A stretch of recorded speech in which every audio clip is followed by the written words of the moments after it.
Yamile, una reunión donde han participado diversidad de gremios, ¿no es cierto?, confluyendo en esta adhesión al convenio de la OIT. ¿Qué importancia tiene esto?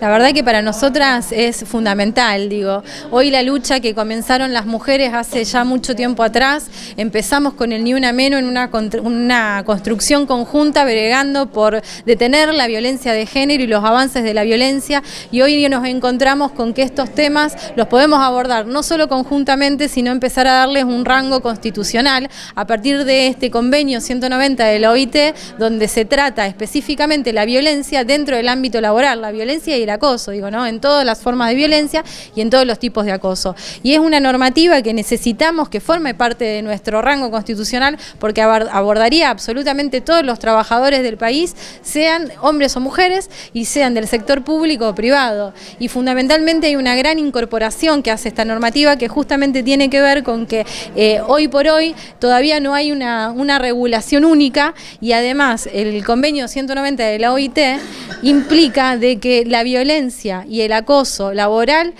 atentan específicamente contra los derechos humanos, tienen ese rango de atentar contra los derechos humanos, contra la dignidad de las personas y la dignidad de todos nosotros y nosotras. Entonces, a partir de allí se puede empezar a trabajar de otra manera. El Estado podría prever sanciones, porque así lo dice incluso el convenio, frente al incumplimiento o frente a los avances de la violencia por parte de una empresa o de una patronal.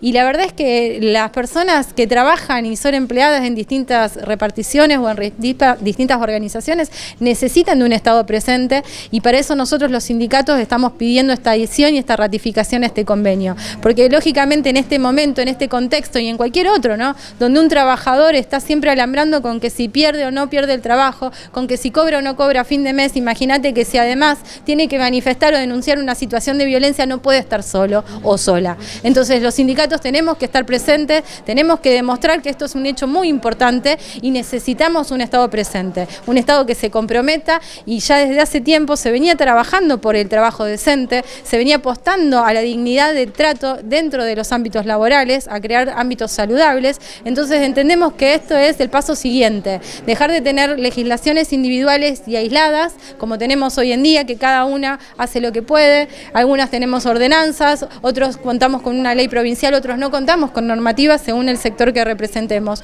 Hoy estamos acá todas representadas en nuestros sindicatos, y haciéndonos portavoz de este reclamo, y necesitamos que seamos escuchadas. La apelación es a los diputados nacionales, de cara en un contexto además donde se habla de reforma laboral, donde se habla de retroceso de derechos, un poco ese llamado. Sí, la verdad es muy importante, porque por primera vez un organismo internacional reconoce a la violencia y el hostigamiento como la causante de una de las causantes de la salud, que afecta a la salud de los trabajadores y fundamentalmente los procesos de trabajo. Entonces eso es muy importante, porque de alguna manera viene a dar cuenta por arriba de una situación que venimos padeciendo y que está invisibilizada y no está reconocida, que es la violencia laboral, el hostigamiento, y más en un contexto de quite de derechos como el que tenemos actualmente. Por eso para nosotros es fundamental el reconocimiento, y es fundamental que los organismos internacionales, el organismo internacional más importante que regula el trabajo, se haya expedido al respecto. ¿Qué es lo que frena que el país este acuerdo, que nos escuche en la OIT? Que el modelo, fundamentalmente la atención a las situaciones que de hecho se dan, pero es fundamental, es un elemento más para atacar a esta política de ajuste que estamos padeciendo, y para proteger al trabajador y a la trabajadora y a su familia, porque también en esta reglamentación se tiene en cuenta que el padecimiento es a todo el grupo familiar, no solo al trabajador y al sujeto, y también al proceso de trabajo. O sea, que es importante el apoyo de los sectores privados, los empresarios. ¿Por qué? Porque un trabajador, una trabajadora que está padeciendo hostigamiento y violencia no puede producir, no puede dedicarse al trabajo, y también esto afecta a todos. ¿Qué rol ocupa en esta instancia, en este debate que están planteando, la modificación de la ley de ART? Bueno, ese es otro tema, pero a continuación yo te voy a hacer Dos cosas te voy a decir. Una, que acá hay responsabilidades con el tema del convenio de la OIT y demás, que es el Estado Nacional y los legisladores. Basta del maltrato a los trabajadores desde el Estado Nacional y de aquellos iluminados legisladores que legislan para ello y no para la clase trabajadora. Lo mismo pasa con las ART. Por eso los senadores...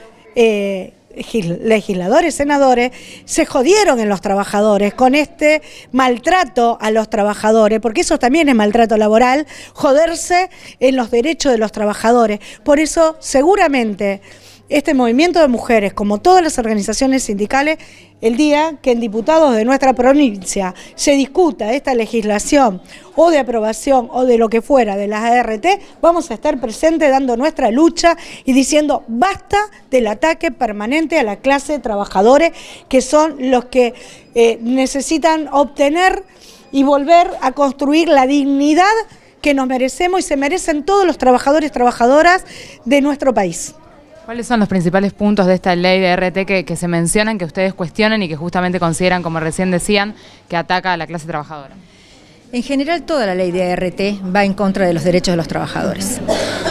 Y se ha ido pronunciando, se ha ido profundizando, cada vez que se ha tocado, se ha ido profundizando, como fue que dijo en su momento Pinedo, cuando solamente era un diputado, que le daba más previsibilidad a las empresas. En ese camino se ha seguido avanzando contra los derechos de los trabajadores. La obligatoriedad de las comisiones médicas es uno de los puntos que nosotros objetamos. Si son tan buenas, tan excelentes las comisiones médicas, que puedan ser optativas para los trabajadores. El plazo para recurrir a la justicia pos el dictamen de comisión médica también es algo que va contra los derechos. La Corte Suprema ya se expidió hace poco tiempo atrás contra las comisiones médicas. Así que esos son de los puntos que profundizan aún más el retroceso en el derecho de los trabajadores.